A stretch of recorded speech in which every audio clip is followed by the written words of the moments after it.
What's going on, guys? Mitch from RespectMyRegion.com coming back from the 2022 MJBizCon floor. I got a special guest next to me. We got Mr. X to the Z Xzibit, man, of Napalm Brands. Guest, man. How we doing? Friends, man. We homies.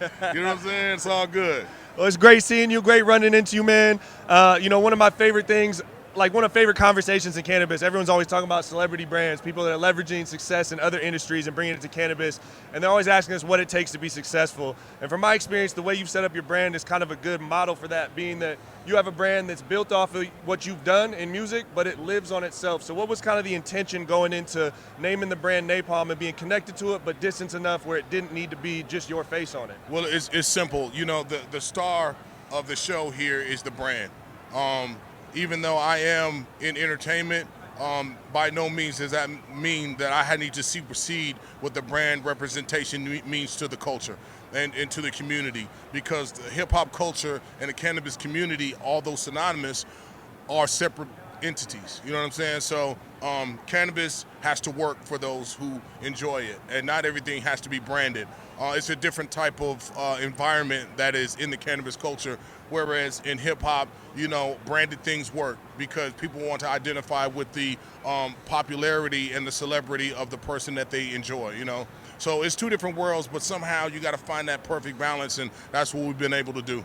I love that. And then also, you know, you're not just a brand that you got your likeliness attached to. Yeah.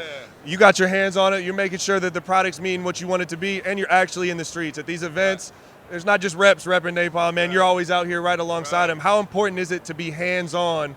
You know, obviously the brand's got to be set up separate from your perspective, but how important is it to be hands-on with it? Well, I consider myself an operator. That means that I know every aspect of my business, from the way that it's packaged, from the way that it's grown, from the way that it's marketed, the way it's transported, the way it's distributed.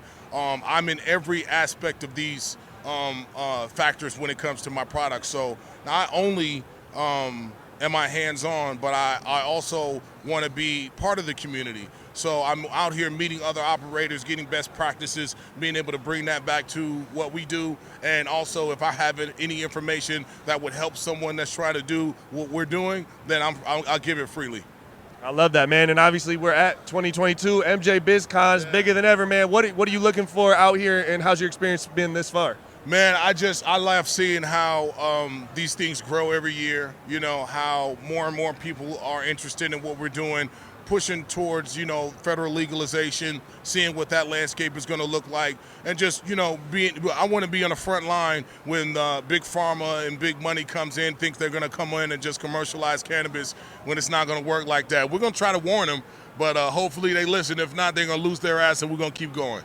Absolutely. You can't stop the culture. Can't stop the culture, man. Mitch, RespectMyRegion.com, Xzibit. We're out here at MJBizCon 2022. More content coming soon.